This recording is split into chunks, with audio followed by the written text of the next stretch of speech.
Hello everyone, I'm Shanu Sharif from Explorer Brothers. Today we are going to talk about the most important settings of a camera, which is aperture. So out of these three pillars of photography, aperture is the most important thing.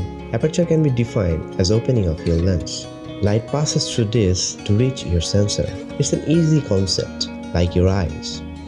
In a darker environment, your iris opens up, and in a brighter environment, your iris shrinks up.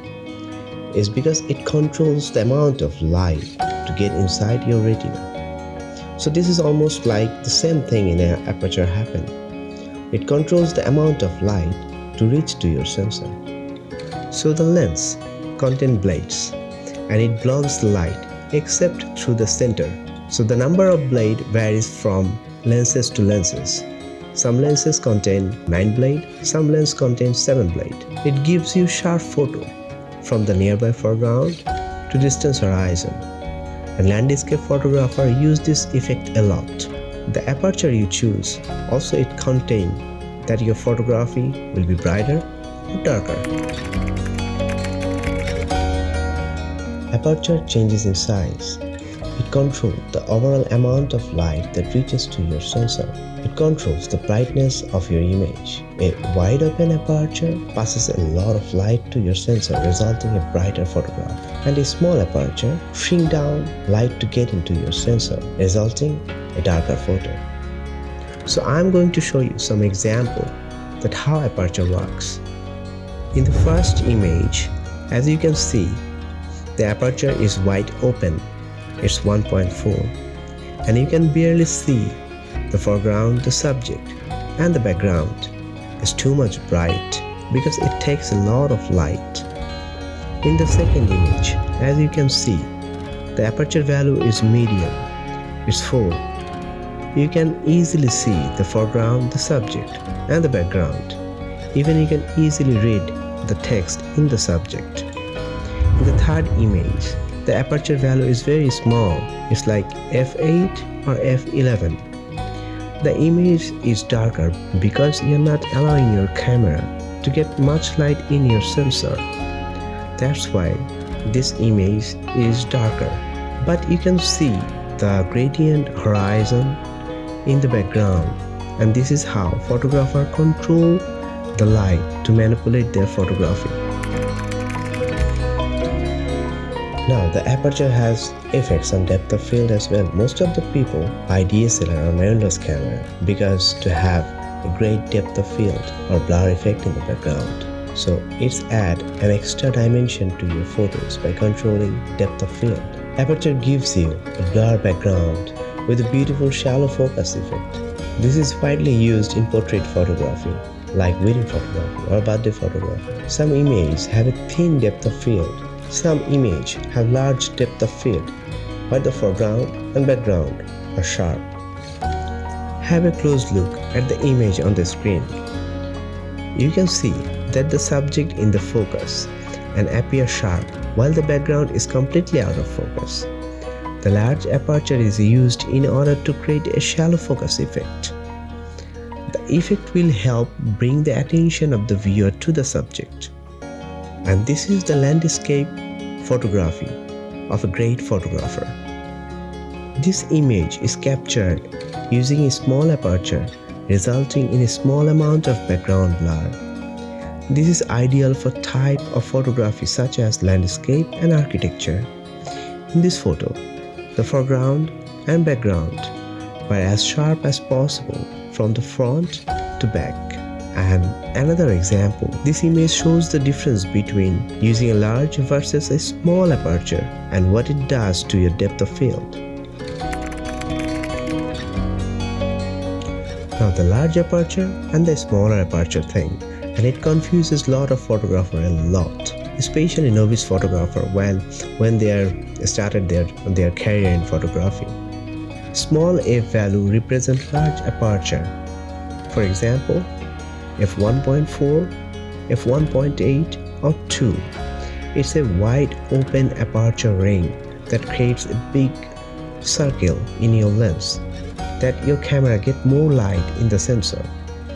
And the large f value represent a small aperture like f16 f11 or f8, it creates a small hole or small circle that blocks most of the light that passes through the lens.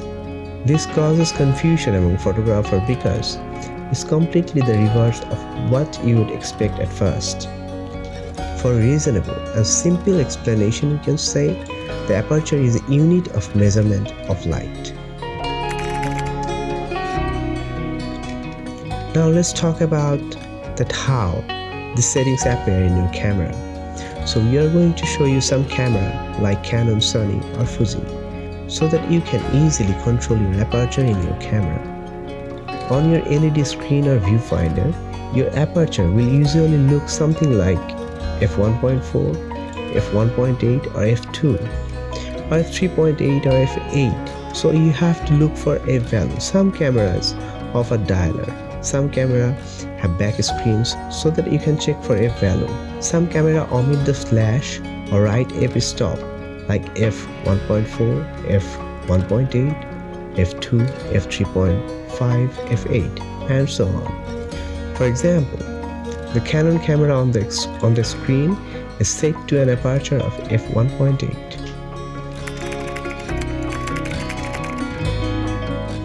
Now, how you choose the right aperture value is totally depend on your photography sense.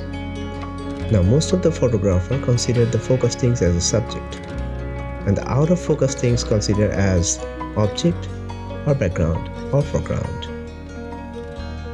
So some photographers blur their foreground to have a spatial effect on their photography.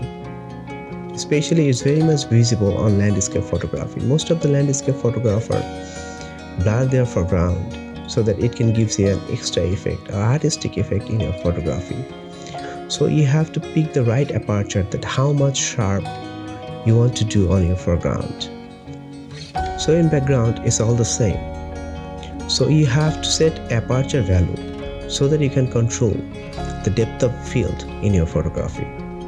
So the depth of field or blur effect also depend on your position, that how much farther away from your subject or how much the background is away from your subject.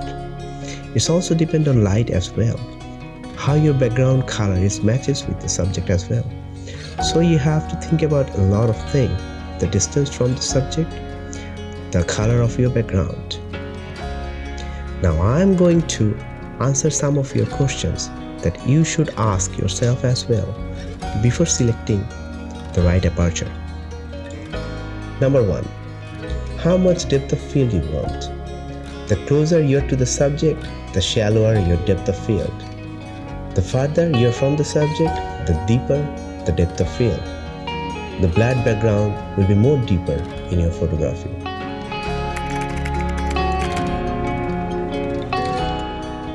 Here is a table that covers everything about aperture. In f1.4, the aperture size is very large. In exposure, it lets a lot of light. The depth of field is very thin.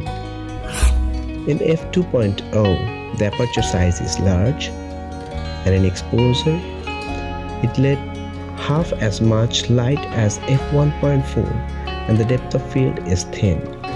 In f2.8, the aperture size is also large and let half as much light as f2, and the depth of field is very thin. And if you go down below, it follows the same rules, that it blocks the half as much light as the predecessor value of it. So this is all about aperture that I have talked about.